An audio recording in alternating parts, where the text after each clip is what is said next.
Dobro nam došli, dragi gledalci, u novo izdanje.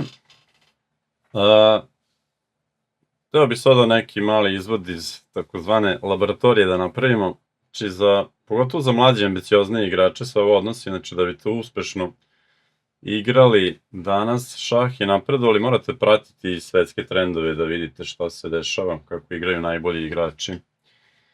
I potrebno je praktično svakodnevno da pogledate barem neke najbolje partije koje su igrane, da vidite koje otvaranja se igraju, na koji način i tako dalje. Evo kako možete to uraditi, ja ću vam sad pokazati na jednom baš konkretnom primjeru, evo baš sam otvorio upravo, znači ušli smo u aplikaciju, recimo Lichess, našu omiljenu, kliknemo ovde, a možemo da vidimo igra se neki američki kup ovih dana i evo, ovdje ćemo da vidimo piše grand finale, partija broj 1 između Veslija i Aronjana i malo da pročitamo šta se desilo u ovoj partiji.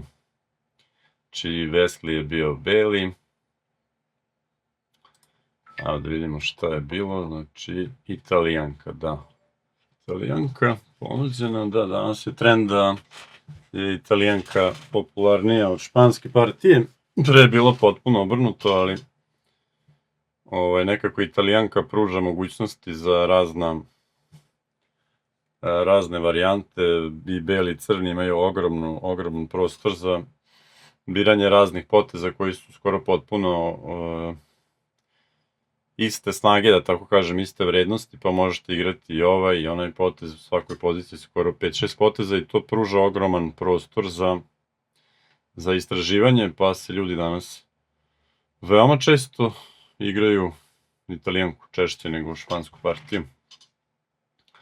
D3, da, može se ovdje igrati naravno oštri potez konj G5, ali D3 vjerojatno i bolji potez i mnogo češće igran i sada imamo klasičnu Italijanku, ovdje konj BD2, mnogo češće igran potez C3. Sa idejom da se napravi centar, u čemu je tajna ovog redosleda. Sad mi jasno, ovaj redosled je uperen upravo protiv poteza D5, jer kad igrate C3, on ovde može da igra D5 mnogo više, mada evo ovde je Aronjan opet odigrao D5. Ovde se obično ta vodi diskusija da li D5, da li D6. D5 je oštri potez i onako direktniji pokušaj da se odmah tu reše svi problemi. Posle D6 nastaje strateški mirnija partija sa više manevrisanja. Da vidimo ovde, E5, konj D5 i sada pešak na D3 više ne visi u odnosu na varijante kad je C3, ovaj pešak bi mogao biti meta jer je otvorena D linija, ovde taj pešak je dobro zaštićen.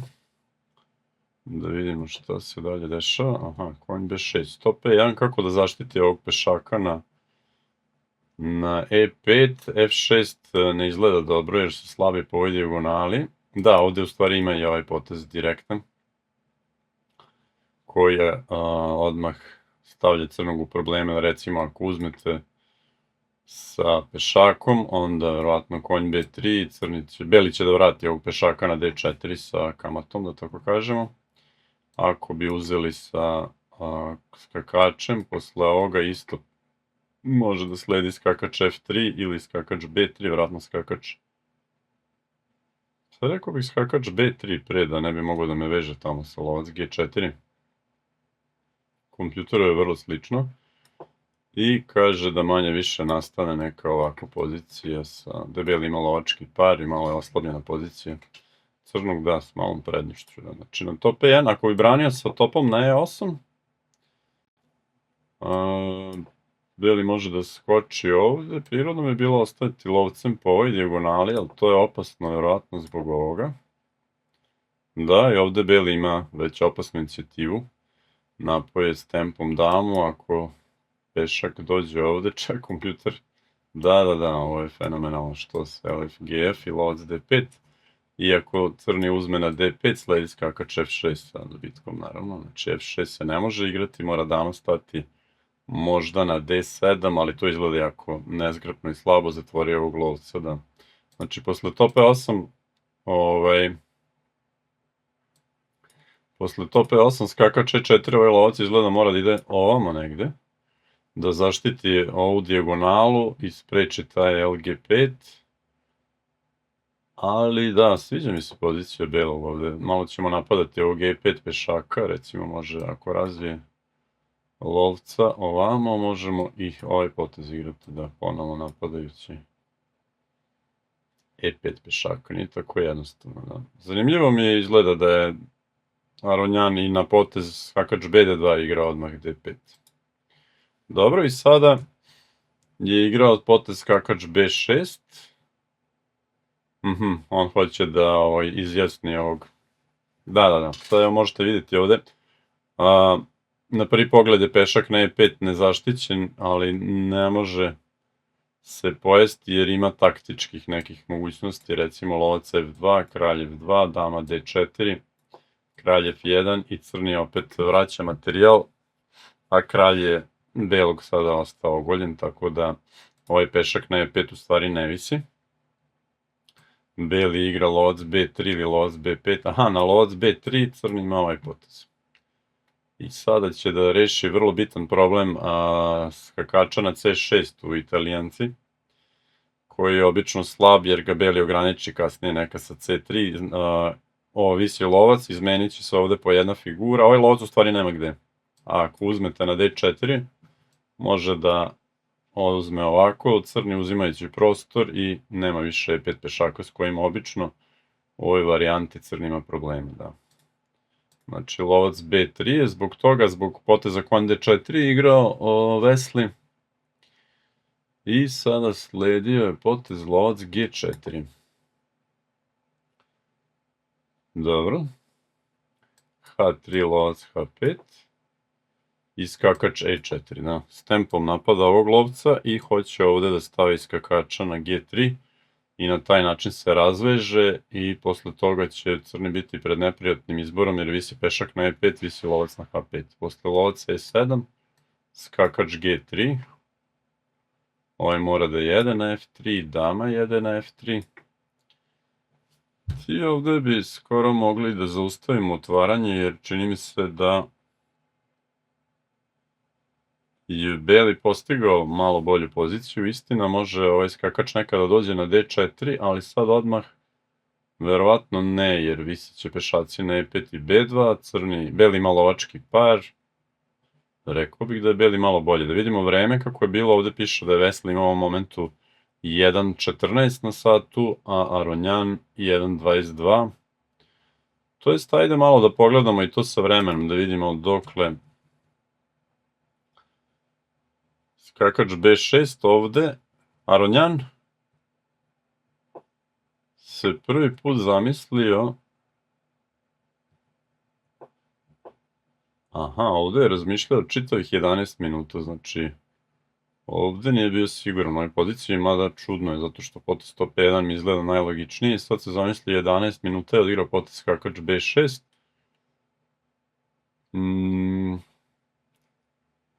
A Wesley, aha, Wesley se u ovom momentu zamislio, znači ovo je za njega bilo malo iznenađenje. Ako vidimo ovde po broju partije, znači vidimo da je češće igran potez skakač F6.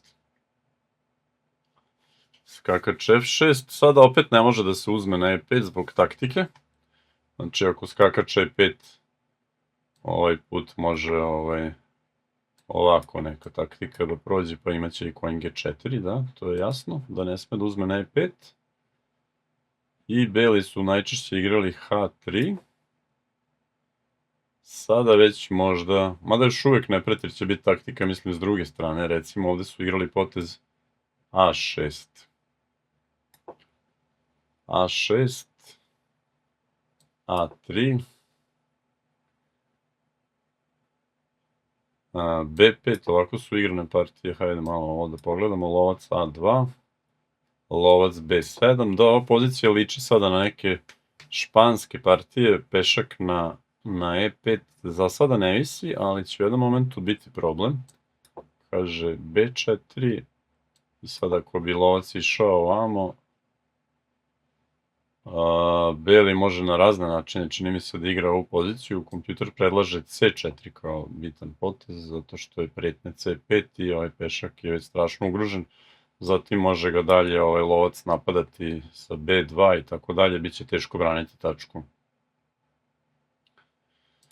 Tačku E5, tako da na B4 su igrali potez skakač D4, skakač D4.